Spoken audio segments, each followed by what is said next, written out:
Hello నమస్తే, నేను journalist Srinivas. ఈరోజు ఈనాడు పేపర్లో నేరాలు చేస్తాం ప్రశ్నించొద్దు అంటే ఎలా, అక్రమ మార్గాలు ఎంచుకున్నప్పుడు విచారణ తప్పదు, కేసీఆర్ కుటుంబానికి వేల కోట్ల ఆస్తులు ఎలా వచ్చాయి, 60 ఏళ్లకు రాజకీయ విరమణ చేసిన గొప్ప నాయకుడు రావి నారాయణ రెడ్డి అని రావి నారాయణ రెడ్డి గారికి సంబంధించి ఒక జాతీయ అవార్డు ప్రదానోత్సవంలో ముఖ్యమంత్రి రేవంత్ రెడ్డి గారు మాట్లాడుతూ కేసీఆర్ ఇన్వెస్టిగేషన్ గురించి, విచారణ గురించి, కేసీఆర్కి ఫోన్ ట్యాపింగ్ విషయంలో సిట్ ఇచ్చిన నోటీసులు, ఆ నోటీసు పైన నందినగర్లో ఆయన నివాసంలో ఇన్వెస్టిగేషన్ ఒక 3-4 గంటల పాటు చేశారు. దానిపైన బీఆర్ఎస్ పార్టీ రాష్ట్ర వ్యాప్తంగా చేసిన ఆందోళనలు, నిరసనలు, రేవంత్ రెడ్డి గారి దిష్టిబొమ్మలు తగలబెట్టడం, ఈ అంశాలు జరిగినాయి. ఇదంతా జరిగిన తర్వాత ముఖ్యమంత్రి దానిపైన స్పందించారు. తప్పులు చేసి నేరాలు చేస్తాం ప్రశ్నించొద్దంటే ఎలా అంటే, నేరాలు చేసినోడు వద్దని చెప్తూనే ఉంటారు, ప్రశ్నించకుండా ఆగుతారా? ఆగరు. ఎవరైనా తప్పులు చేసినా, నేరాలు చేసినా, చిన్న చిన్న దొంగతనాలు చేసినప్పుడు కూడా నన్ను ప్రశ్నించొద్దని కోరుకుంటాడు. కానీ ఆయన కోరుకున్నదో ఆయన ప్రశ్నించొద్దని ఆగదు, వద్దంటే ఆగదు. కానీ మీరు చేస్తున్న ఇన్వెస్టిగేషన్లో ఏమి కొండందువ్వి ఎలకన పడుతున్నారా, అసలు ఏమైనా తేలిద్దా అనేది ప్రజలకు అర్థం కాని పరిస్థితి. ఇప్పుడు మీరు కాంగ్రెస్ పార్టీ అధికారంలోకి వచ్చిన తర్వాత ఒక 3-4 ఇన్వెస్టిగేషన్లు, పీసీ ఘోష్ కమిషను, విద్యుత్ ఒప్పందాలు, విద్యుత్ ప్లాంట్ల నిర్మాణం పైన కమిషను, దాని తర్వాత కాళేశ్వరం మన కార్ రేస్ పైన ఇన్వెస్టిగేషను, ఫోన్ ట్యాపింగ్ పైన ఇన్వెస్టిగేషను, సిట్టు, ఈ ఏం తెలిసినాయి అంటే ఏం తెలిసినట్లేదు. 2.5 సంవత్సరాలు కాబోతుంది, ఇంకా 2 బడ్జెట్లు అయితే అయిపోద్ది. కాదు ప్రభుత్వం ఎన్నికల హడావుడి వస్తుంది, నెక్స్ట్ ఇయర్ ఇంకొక 1.5 ఇయర్ తర్వాత. మరి ఏం తెలిసినట్టు, ఎవరిని లోపటేసినట్టు, ఎన్ని వేల కోట్ల అవినీతి సొమ్ము రికవరీ అయినట్టు ఏం లేదు, సున్నా. ఉత్తగా పేపర్లో రాసుకోవడానికి, బహిరంగ సభల్లో ప్రచారాలలో మాట్లాడుకోవడానికి పనికొస్తానే తప్ప, మీరు చెప్పిన ఇన్వెస్టిగేషన్లో, మీరు చేస్తున్న ఇన్వెస్టిగేషన్లో రాష్ట్రానికి, రాష్ట్ర ప్రజలకు వచ్చిందేంటి, తేలిందేంటి? మీరు అంటున్న నేరాలు చేసిన వాళ్ళు నేరాలు చేస్తాం, తప్పించుకుంటాం, ఇన్వెస్టిగేషన్ చేయొద్దంటే, ప్రశ్నించొద్దంటే ఎలా అంటే, నేరాలు చేసిన వాళ్ళు ప్రశ్నించాలా? ఉత్త ప్రశ్నలతోనే వదిలేస్తారు మీరు, చర్యలు ఏవి అని ప్రజలు అడుగుతున్నారు. నేరాలు చేసిన వాళ్ళు మేము కేవలం ప్రశ్నిస్తాం, వదిలేస్తాం అంటే కుదరదు అని రేవంత్ రెడ్డి గారిని ప్రజలు అడుగుతున్నారు. మీరు ఏం చేస్తారు? ప్రశ్నిస్తున్నారు, వదిలేస్తున్నారు. ఇప్పుడు మాజీ మంత్రి మల్లారెడ్డి లాంటి వ్యక్తులపైన మీరే స్వయంగా ముఖ్యమంత్రి రేవంత్ రెడ్డి గారే ఆయన చేసిన కబ్జాలు, ఆయన చేసిన నేరాలు, ఆయన చేసిన చెరువుల కబ్జాలను మీరు చెప్పారు, నా దగ్గర ఆధారాలతో సహా ఉన్నాయి అని చెప్పి. మరి మీ ఆధారాలు ఎందుకు ఇవ్వట్లా సిట్కి, పోలీసులకి? మీ ఆధారాలతో మీరే ఒక ఇన్వెస్టిగేషన్ చేయొచ్చు, ఆర్డర్ చేయొచ్చు పోలీసుల్ని, ఎందుకు చేయట్లే? మీ దగ్గర ఉన్న ఆధారాలు ఎందుకు పని చేయట్లే? ఆ రోజు చెప్పారు కదా ప్రతిపక్షంలో ఉన్నప్పుడు. మరి ఆ తప్పు చేసిన వ్యక్తులను ఎందుకు మీరు ప్రశ్నించడం ఏంది? అసలు లోపటేయాలి కదా, డైరెక్ట్గా ఆధారాలు మీ దగ్గరే ఉన్నాయి కదా. హైడ్రా పేరుతోనే ఒకటి పెట్టారు. ఆ హైడ్రా మల్లారెడ్డి లాంటి వ్యక్తులపైన, బడాబాబులు చేసిన కబ్జాలపైన ఎందుకు చర్యలు తీసుకోదు? బక్కోలు చేసిన చిన్న చిన్న ఇళ్ల నిర్మాణాలపైన దాడులు ఎందుకు చేస్తాయి? అది కదా మీరు చెప్పాల్సింది. ఇది ఆయన ప్రశ్నిస్తే తప్పు నేరాలు చేస్తే ప్రశ్నించొద్దు అంటే ఎట్లా? నేరాలు చేస్తున్నారు వాళ్ళు, మీరు ప్రశ్నిస్తున్నారు. వాళ్ళు చేసిన నేరానికి మీరు వేసిన ప్రశ్నతో వచ్చిన రిజల్ట్ ఏంటి? ఆ రిజల్ట్ వల్ల ఏ మల్లారెడ్డో, ఏ వ్యక్తులో మీరు చేసిన అనేక ఆరోపణలు ఉన్నాయి. ఆ ఆరోపణలు ఎదుర్కొన్న వ్యక్తులు ఎవరైనా జైలుకు పోయారా? ఎవరి దగ్గర నుంచి అయినా కబ్జా చేసిన భూములు రికవరీ అయినా? ఎవరైనా చేసిన అవినీతిని వేల కోట్లు, 100 కోట్లు రికవరీ చేశారు? ఏం లేదు, సున్నా. ఇదంతా టైం వేస్ట్. ఇక వాళ్ళు బీఆర్ఎస్ వాళ్ళు చెప్తున్నారు ప్రజాస్వామ్యం, కేసీఆర్, కేటీఆర్, హరీష్ రావు మొత్తుకుంటున్నారు. ప్రజాస్వామ్యంలో ప్రశ్నించే జాతిపిత అట ఏది?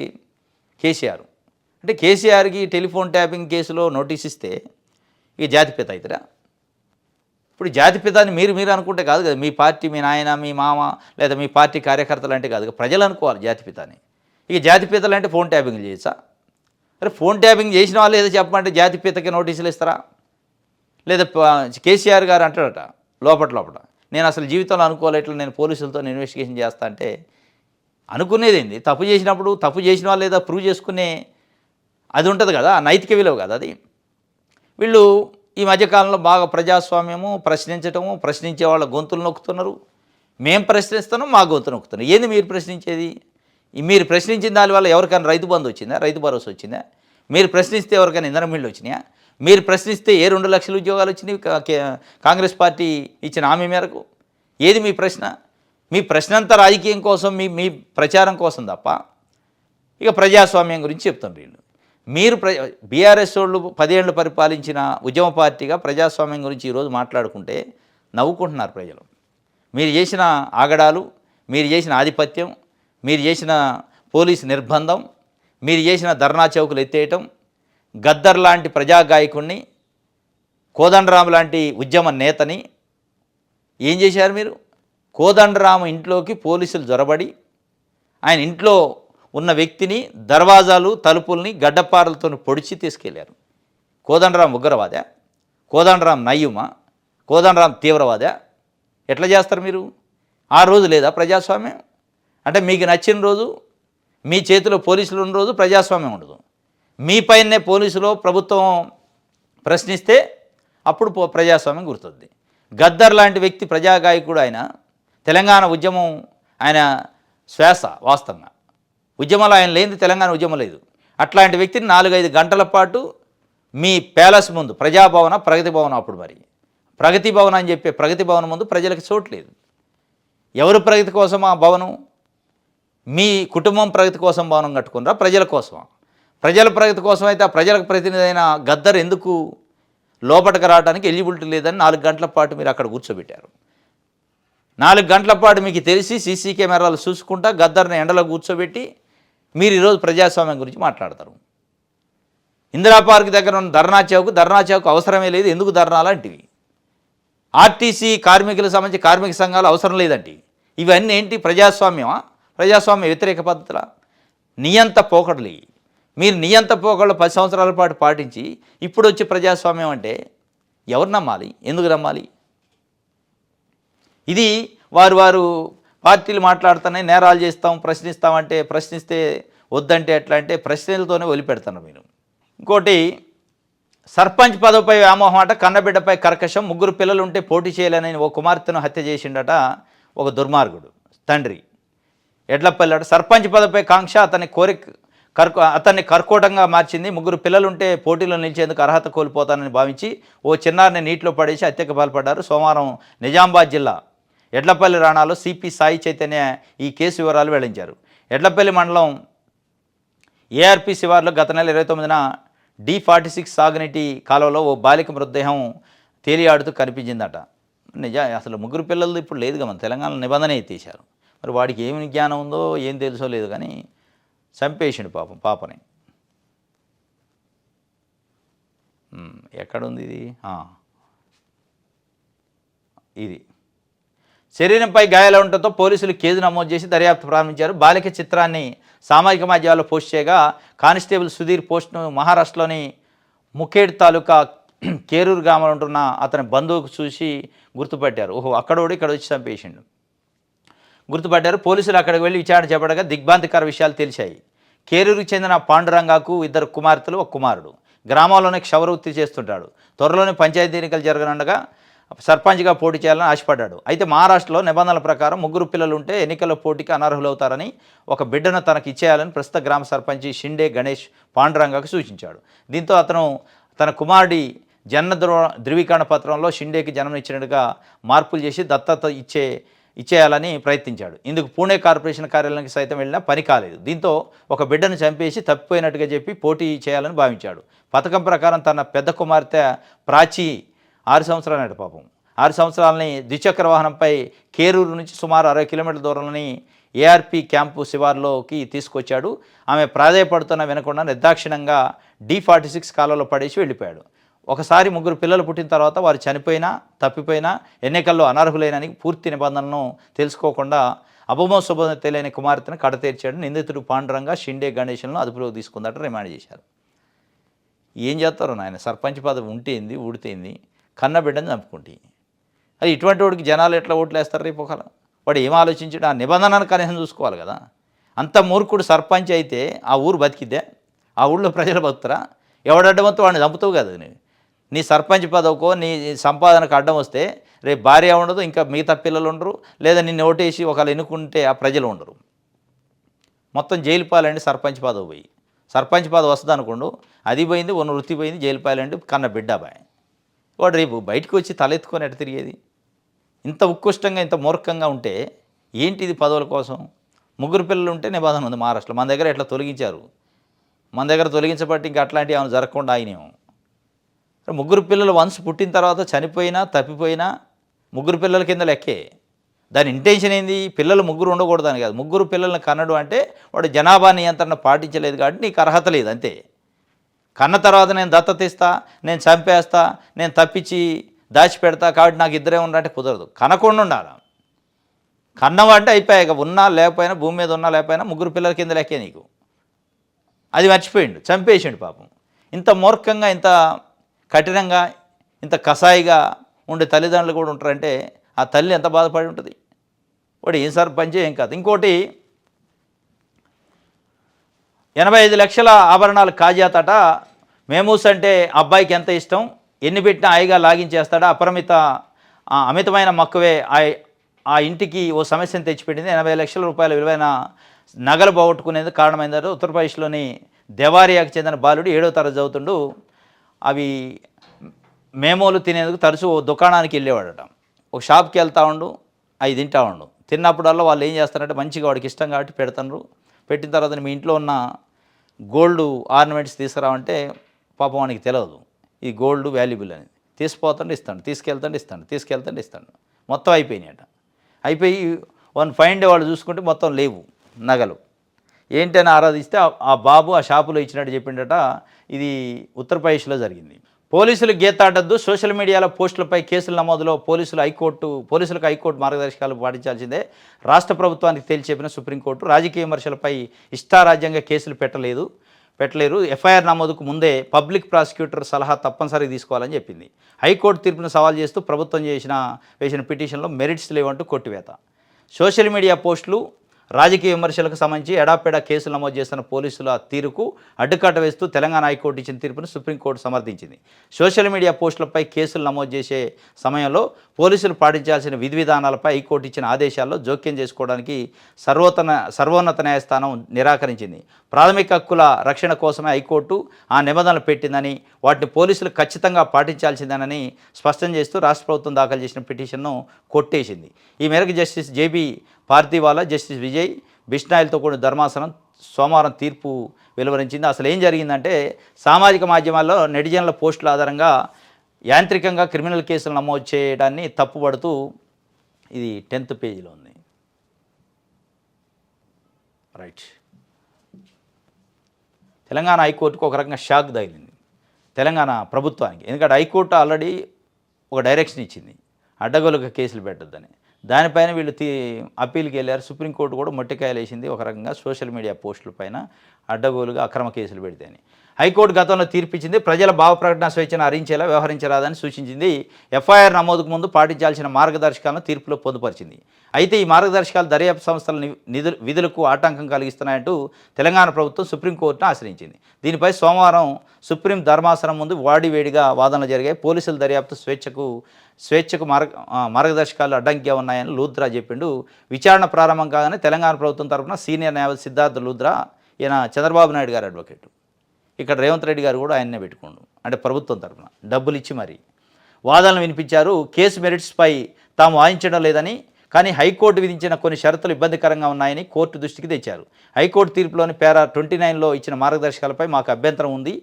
ముఖ్యంగా గైడ్లైన్ నెంబర్ 7 and 8 పోలీసుల దర్యాప్తు స్వేచ్ఛను దెబ్బతీసేలా ఉన్నాయి. రాజకీయ ప్రసంగాలు లేదా సోషల్ మీడియా పోస్టుల విషయంలో ఎఫ్ఐఆర్ నమోదు చేయడానికి ముందే పబ్లిక్ ప్రాసిక్యూటర్ నుంచి న్యాయ సలహా తీసుకోవాలని హైకోర్టు చెప్పింది. ఇది ప్రాసిక్యూషన్ వ్యవస్థను స్వయం ప్రతిపత్తిని దెబ్బతీస్తుంది. ప్రాసిక్యూషన్ వేరు, దర్యాప్తు వేరు కదా. కానీ గైడ్లైన్స్ నెంబర్ 4 and 7 పరస్పర విరుద్ధంగా ఉన్నాయి. ఫిర్యాదులు నిరాధారమని తేలితే కేసు క్లోజ్ చేయాలని చెప్తున్నారు.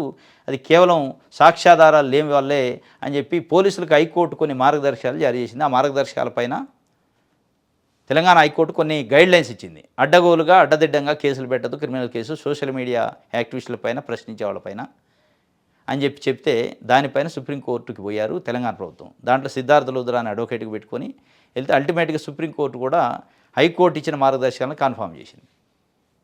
ఆయన ఏమంటాడంటే పోలీసుల స్వేచ్ఛను హరించొద్దు. పోలీసుల స్వేచ్ఛ కోసం కాదు భారత రాజ్యాంగం ఉంది, ప్రజల స్వేచ్ఛ కోసం. మీరు ప్రజలు ప్రశ్నించే వాళ్ళ స్వేచ్ఛను హరిస్తుంటే ఏ కోర్టు ఎట్లా ఒప్పుకుంటుంది రాజ్యాంగబద్ధంగా? దానిపైన ఆయన పోలీసులకి ఇన్వెస్టిగేషన్ చేసే స్వేచ్ఛను హరిస్తుందట హైకోర్టు గైడ్లైన్స్. పబ్లిక్ ప్రాసిక్యూటరు సంబంధించిన ఒపీనియన్ ముందే తీసుకోవాలంటే పబ్లిక్ ప్రాసిక్యూటర్ ఒపీనియన్ని బేస్ చేసుకునే కేసులు పెట్టాలంటే పోలీసులు ఉంది ఎందుకు? పోలీసులు విచారణ అడ్డుకున్నట్టు అయితేనే వాళ్ళ బాధ. పబ్లిక్ ప్రాసిక్యూటర్ కూడా అడ్డంగా ఇయ్యడు కదా, ఒపీనియన్ ఇస్తే రాజ్యాంగబద్ధంగానే ఇస్తాడు. అంటే మీకు నచ్చని వాళ్ళు, మీకు నచ్చని ప్రశ్నలు ఇస్తే, మీకు నచ్చని మాటలు మాట్లాడితే, మిమ్మల్ని నిలదీస్తే, ప్రశ్నిస్తే, లేదంటే మీరు చేస్తున్న తప్పులను ఎత్తి చూపితే వాళ్ళపైన కేసులు పెట్టడానికి పూర్తిగా మాకు స్వేచ్ఛ ఇవ్వండి అని అడిగారు. అట్లాంటి ఇవ్వటం కుదరదు. భావప్రకటన స్వేచ్ఛ, ఎవరంటే వాళ్ళు ఏదంటే అది మాట్లాడుకోవచ్చు, ప్రశ్నించవచ్చు, ప్రభుత్వాన్ని, పార్టీలని, నాయకుల్ని, యంత్రాంగాన్ని ప్రశ్నిస్తే ఒప్పుకోము అని చెప్పి కోర్టు అంటే మొట్టికాయలు వేసింది సుప్రీంకోర్టు. ఆల్రెడీ హైకోర్టు షాక్ ఇచ్చింది, దానిపైన సుప్రీంకోర్టుకు వెళ్తే సుప్రీంకోర్టు కూడా ఇచ్చింది. ఇప్పటికైనా జ్ఞానోదయం కావాలి. మేము అడగోలు కేసులు పెడతాం, ఇది ఆయన చెప్తా ఉంటాడు రేవంత్ రెడ్డి గారు, తాట తీస్తాం, తోలు తీస్తాం, తొక్కి నార తీస్తాం, ఒక్కొక్కటి సంగతి చెప్తా, అడ్డగోలుగా ఏది పడితే అది మాట్లాడితే. సోషల్ మీడియా యాక్టివిస్ట్ అయితే ఇంకొక అడుగు ముందుకేసి మీడియాని, జర్నలిస్టుని దూషించిండు ఆయన. కాలు మీద కాలు వేసుకొని నా ముందు కూర్చుంటే లాగి ఒకటి బీకాలనిపిస్తుంది. అంతా ఆయన యాటిట్యూడు, అంటే ఫ్యూడల్ యాటిట్యూడ్ ఎట్లా ఉందనేది బయటపడది. దాన్ని హైకోర్టు, సుప్రీంకోర్టు కూడా సమర్థించాల. ఆయన మనసులో ఉన్న ఫ్యూడల్ యాటిట్యూడ్ని హైకోర్టు చేత, సుప్రీంకోర్టు చేత నికరం చేయించుకోవడానికి పోయినా నికరం చేయకుండా చెంపదెబ్బ కొట్టింది. ఏ జర్నలిస్టులను అయితే కాలు మీద కాలు వేసుకుంటే నేను పోయి లాగి ఒక దెబ్బ కొట్టాలనిపించిందో, ప్రభుత్వాన్ని లాగి దెబ్బ కొట్టింది సుప్రీంకోర్టు, హైకోర్టు. ఇప్పటికైనా బుద్ధి తెచ్చుకోవాలి. బుజ్జగింపులు, బెదిరింపులట మున్సిపల్స్లో రెబల్స్ విత్డ్రా చేయించేందుకు నేతల విశ్వ ప్రయత్నాలు. బీఆర్ఎస్ బీజేపీతో కలిస్తే కాంగ్రెస్లోనే ఎక్కువ మంది రెబల్స్ ఉన్నారు. బీఆర్ఎస్ బీజేపీతో పోలిస్తే వాస్తవంగా కాంగ్రెస్లో రెబల్స్ ఉన్నారు. కాంగ్రెస్ పరిస్థితి విచిత్రంగా ఉంది. ఒక్కొక్క జిల్లాలో ఒక్కొక్క పార్టీతో పోతూ. సిపిఐ కాంగ్రెస్ పార్టీ 2023 ఎన్నికల్లో పొత్తు. ఇప్పుడు ఆ పొత్తు బెడిచికొట్టేటట్టుంది. మరీ ముఖ్యంగా ఖమ్మం జిల్లాలో కొత్తగూడెం లాంటి మున్సిపల్ కార్పొరేషన్, మున్సిపాలిటీ విషయంలో చాలా బెట్టిగా ఉన్న వాళ్ళు. ఇప్పుడు ఈరోజు లాస్ట్ విడ్రాలకి ఉత్కంఠ. సిపిఐ పార్టీ ఎట్టి పరిస్థితుల్లో మేము విడ్రాగా ఉంటుంది. కొత్తగూడెం మాదే, మేమే చైర్మన్ ఉండాలి, మేమే మొత్తం ఆధిపత్యం, దాంట్లో 18 కార్పొరేట్లు మా చేతుల్లో ఉండాలని వాళ్ళు పట్టుబట్టారు. కొత్తగూడెం ఆ డెసిషన్, కొత్తగూడెం పొత్తును బేస్ చేసుకుని సిపిఐ కాంగ్రెస్ పార్టీ పొత్తు రాష్ట్ర వ్యాప్తంగా ఉంటుంది.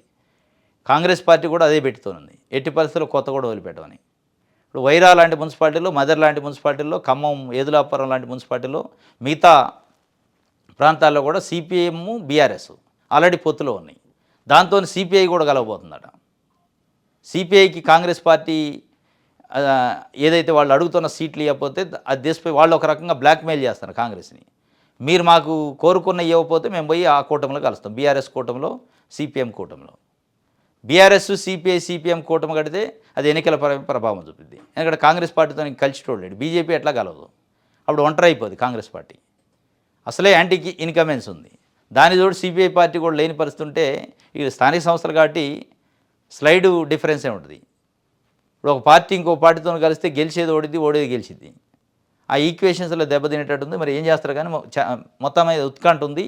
సిపిఐ, సిపిఎం, బీఆర్ఎస్ ఈ 3 అలయన్స్లో పోయే పరిస్థితి కనిపిస్తుంది. విచిత్రమైన పొత్తులోనే బుజ్జగింపులు. కాంగ్రెస్ పార్టీలో విదిన్ ద కాంగ్రెస్ పార్టీల వర్గాలు, రెబల్స్, ఆ బెడద బీఆర్ఎస్ మిగతా పార్టీల కంటే, బీజేపీ కంటే కాంగ్రెస్కి ఎక్కువ ఉంది. రూలింగ్ పార్టీలోనే వలస కాంగ్రెస్, అసలు కాంగ్రెస్ అని పెట్టుకున్నారు వాళ్ళు. వలస కాంగ్రెస్ వాళ్ళు మాకు రావాలని, అసలు కాంగ్రెస్ వాళ్ళు మాకు టికెట్లు ఇవ్వాలని. దానికాడ ప్రతి మున్సిపాలిటీలో ఇబ్బందే ఉంది. సర్వేలన్నీ మన వైపు ఉన్నాయి. గెలిచే అభ్యర్థులకి బీఫామ్స్ ఇవ్వండి, రెబల్స్ లేకుండా చర్యలు తీసుకోండి, టికెట్ రాని వారికి నామినేటెడ్ పోస్టుల అవకాశం. పీసీసీ జూమ్ మీటింగ్లో ముఖ్యమంత్రి రేవంత్ రెడ్డి గారు చెప్పింది. నేడు సాయంత్రం మంత్రులతో సీఎం భేటీ. మొత్తానికి కాంగ్రెస్ పార్టీ కార్యకర్తలు, నాయకులకు జోషి ఇచ్చే ప్రయత్నం చేస్తాను రేవంత్ రెడ్డి. సర్వేలన్నీ మన వైపు ఉన్నాయని. ఇంకొక వైపు మంత్రులకు టార్గెట్ పెట్టారట.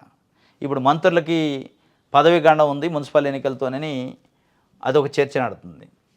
ఎందుకంటే మున్సిపల్ ఎన్నికల్లో ఏ కాన్స్టిట్యున్సీలో ఏ మంత్రికి అయితే ఇన్ఛార్జ్ ఇచ్చారో అక్కడ మున్సిపాలిటీలో ఓడిపోతే మరి మంత్రులకు పదవి గండం, మున్సిపల్ ఎన్నికల్లో ఫలితాలు తలకిందులు అయితే అంతే సంగతి. అదే వారి పనితీరుకు ప్రోగ్రెస్ రిపోర్టు. అందుకే షెడ్యూల్ వచ్చిన తెల్లారి నుంచే పర్యటనలు, పార్టీ విజయం కోసం తీవ్ర ప్రయత్నాలు. మంత్రులకు పదవి గండం అంటే మంత్రులకు ఇన్ఛార్జ్ ఇచ్చారు, ఒక్కొక్క మంత్రికి ఒక్కొక్క జిల్లా. ఇప్పుడు మంత్రులు ఇన్ఛార్జ్తోని మున్సిపాలిటీలు గెలవు, వాళ్ళు పోయేది 10 రోజులు ఇన్ఛార్జ్ ఉండరు. మీ పనితనం ఈ 2.5 సంవత్సరాల్లో కాంగ్రెస్ పార్టీ ప్రభుత్వం ఏం పని చేసిందో ఆ కొలమానంతో ఓట్లు వేస్తారు. అక్కడ నిలబడ్డ అభ్యర్థిని చూసి ఓటేస్తారు. ఆ అభ్యర్థి ఏ పార్టీ, ఆ పార్టీ చేసిన మంచి ఏంది, చెడు ఏంది చూస్తారు. ఇప్పుడు ఈ 2.5 సంవత్సరాల ముఖ్యమంత్రి పరిపాలన, ప్రభుత్వం పనితీరు పైన చూసి ఓటేస్తారు తప్ప మీరు పెట్టిన స్కీములో, మీరు ఇచ్చిన హామీలో అవి నెరవేర్చిన పద్ధతితో అట్లా ఉంటాయి ఫలితాలు తప్ప. మంత్రి ఇన్ఛార్జి ఉండగా ఓటేస్తారు జనాలు. మంత్రులకి టార్గెట్ పెట్టారట, గండం ఉందట. ఇక సర్వేలన్నీ మనకెళ్ళే ఉన్నాయి అన్నారు. టార్గెట్ ఎందుకు, గండాలు ఎందుకు మళ్ళా అంటే ఏదో డౌట్ ఉంది కాంగ్రెస్ పార్టీకి. ఎందుకంటే బీఆర్ఎస్ పార్టీ 3599 సర్పంచ్ పదవులు మొన్న గెలుచుకుంది. ఊహించాల కాంగ్రెస్ పార్టీ. ఆ స్థాయిలో ఇప్పుడున్న బీఆర్ఎస్ డిస్టర్బెన్స్ కానీ, కవిత ఎపిసోడ్ కానీ, బీఆర్ఎస్లో ఉన్న అంతర్గత కుమ్ములాటలు కానీ, ఈ కేసులు వ్యవహారాలతోని బీఆర్ఎస్ పార్టీ జెండా పట్టేవాడు, బీఆర్ఎస్ పార్టీకి పోటీ చేసే వ్యక్తులు దొరకరు అనుకున్నారు. ఈరోజు ఆ స్థాయి నుంచి బీఆర్ఎస్ 3599 సర్పంచులు గెలుచుకుంది. రేపు జరగబోయే ఎన్నికల్లో బీఫామ్ పైన జరుగుతాయి, సింబల్ పైన జరుగుతాయి. ఆ సింబల్ కోసం బీఆర్ఎస్ పార్టీ నుంచి కాంటెస్ట్ చేసేవాళ్ళు అంటే వాస్తవం కాంగ్రెస్ పార్టీ అధికారంలోకి వచ్చిన కొత్తలో ఈ కేసులు ఇదంతా చూసిన తర్వాత అయిపోయింది బీఆర్ఎస్ పార్టీ అనే ఒక పద్ధతిని క్రియేట్ చేసింది. ఆ స్థాయి నుంచి ఈరోజు కాంగ్రెస్ పార్టీ కంటే బీఆర్ఎస్ పార్టీ నుంచి కంటెస్ట్ చేయడానికి ఎక్కువ పోటీ ఏర్పడే ప్రమాదం అంటే ఒక సంకేతాలు కనపడతాయి. ఇది ఆయన ఏదో ఒక రకంగా సర్వేలు అయితే మనం అయిపోయామంటున్నా, మరి ఆ సర్వేలు ఏమున్నాయో, ఆ సర్వేలు ఏ స్థాయిలో ఉన్నాయి, నిజంగానే అన్నట్టు ఉన్నాయా లేదా అనేది చూడాలి. కానీ సర్వేలు మనం అయిపోయానంటే ఇంకోటి మంత్రులకైతే పదవిగండం ఉంది, జాగ్రత్త చేయకపోతే అని చెప్పి వాళ్ళకు కూడా హెచ్చరికలు ఉన్నాయట. విచారణకు పిలవడం తప్పు కాదు, కేసీఆర్ సహా చట్టానికి ఎవరు అతిథులు కాదని కేసీఆర్ కూతురు కవిత జాగృతి అధ్యక్షురాలు చెప్తుంది. విచారణకు పిలవడం తప్పు కాదు, తప్పని కేసీఆర్ కూడా చెప్పలే. ఆయనకి ఇచ్చిన నోటీస్ పద్ధతి, ఆ నోటీసు గోడ కంటించడం, ఆ పద్ధతి కాస్త వ్యక్తిగతంగా ఆయన్ని అవమానించే పద్ధతిలో ఉందని ఆయనడు. నిర్ణయంగా విచారణ పిలవటం ఆయన తప్పు అంటే విచారణకే హాజరుగాడు. విచారణకు హాజరండి, విచారణ కోఆపరేట్ చేసిన అన్నాడు. వాళ్ళు విచారణలో అడిగిన క్వశ్చన్లు కూడా చూస్తే గమ్మత్తున్నాయి. మీరేనా ఫోన్ ట్యాపింగ్ చేసింది, ఆ పెద్ద ఆయన అంటే మీరేనా, ఇట్లాంటివి అడిగారు. ఎవడని చెప్తాడు డైరెక్ట్ అయితే వాళ్ళ దగ్గర సిట్టి దగ్గర ఉన్న ఆధారాలు ఏదో వాళ్ళు ఆయన ముందు పెట్టేసి, ఇగో ఈ ఆధారం ప్రకారం నువ్వు ఫోన్ ట్యాపింగ్ చేసినట్టు తెలుస్తుంది, దీనికి ఏం సమాధానం చెప్తావు అని అడిగితే చెప్తాడు తప్ప ఫోన్ ట్యాపింగ్ మీరు చేశారా లేదా, ఆ ఫోన్ ట్యాపింగ్ చేయటం కోసం అధికారులు ఏదో ఒక పెద్ద ఆయన నుంచి ఆదేశాలు వచ్చినాయి అంటున్నారు, ఆ పెద్ద ఆయన నువ్వేనా అంటే నేనే అని ఒప్పుకుంటాడా కేసీఆర్? వాళ్ళు నిజంగా చేసి ఉంటే వాళ్ళు గమ్మత్తుగా ఉంది. ఆ క్వశ్చన్ లేటం హరీష్ రావుని అదే అడిగారు, సంతోష్ రావుని, కేటీఆర్ని. పెద్ద ఆయన ఎవరు, అధికారులు చెప్పిన పెద్ద ఆయన ఎవరు, ఆ పెద్ద ఆయన కాడికి వచ్చినప్పుడు కూడా పెద్ద ఆయన ఎవరు, ఆ పెద్ద ఆయన దొరకబట్టారా లేదా, దొరికిండా లేదు తెలియదు, కానీ ఆ పెద్ద ఆయన చుట్టే తిరుగుతుంది. దీంట్లో ఎక్కడా కూడా లీగల్ శాంటిటీ లేకుండా అయింది. వీళ్ళ ప్రశ్నలు కానీ వీళ్ళ సిట్ నోటీసులు కానీ ఆ లీగల్గా క్రెడిబిలిటీ లీగల్గా నిలబడే పరిస్థితి కనపట్ల కోర్టులలో. ఇవి ఇన్వెస్టిగేషన్ చేయొచ్చు, నోటీసులు ఇవ్వచ్చు, అల్టిమేట్గా దీంట్లో ఛార్జ్ షీట్ వేసినప్పుడు కోర్టులో ఛార్జ్ ఫ్రేమ్ అయ్యే అవకాశాలు చాలా తక్కువగా ఉన్నాయి పొలిటికల్ లీడర్ కాబట్టి. అల్టిమేట్గా అధికారులు ఇరుక్కుంటారు అందులో. అయినా కవిత ఏమంటుంది, పిలిచి ఇన్వెస్టిగేషన్ చేస్తే తప్పేముంది, నోటీసులు ఇస్తే తప్పేముండదు ఇన్వెస్టిగేషన్ చేస్తే. ఇప్పుడు మీరు లిక్కర్ స్కామ్లో జైలుకు పోయినా తప్పు లేదు, మీరు లిక్కర్ స్కామ్లో మీకు రేపు మాకు మళ్ళీ ఇన్వెస్టిగేషన్లో పిలిచినా తప్పు లేదు. తప్పే ఉంటుంది, తప్పు చేశారో లేదో తెలుసుకునే అధికారం పోలీసులకు ఉంటుంది. తప్పు చేయకపోతే తప్పు చేయలేదని చెప్పొచ్చు, ఆధారాలు ఉంటే వాళ్ళు బయట పెడతారు, ఆధారాలని బేస్ చేసుకుని వాళ్ళు ఛార్జ్ ఫ్రేమ్ చేస్తారు. మిమ్మల్ని ఆధారాలను బేస్ చేసుకొని ఛార్జ్ చేస్తే 6 నెలలు జైల్లో ఉన్నారు. ఇక మీరు జైలుకు పోయినా తప్పు లేదు, కేసీఆర్ని ఇన్వెస్టిగేషన్ చేసిన తప్పు లేదు, రేపు ఇన్వెస్టిగేషన్ చేసి కేసీఆర్ను కూడా ఛార్జ్ ఫ్రేమ్ చేసినా తప్పు లేదు. కానీ అది నిజమా అబద్ధం అనేది ఇబ్బంది. ఆమె చెప్తుంటే విచారణకు వెళ్ళడం తప్పు కాదు అని చెప్పి. ఇది ఈరోజు న్యూస్ ఛానల్స్. రేపు తాజా వార్తలతో తిరిగి కలుసుకుందాం. Thank you.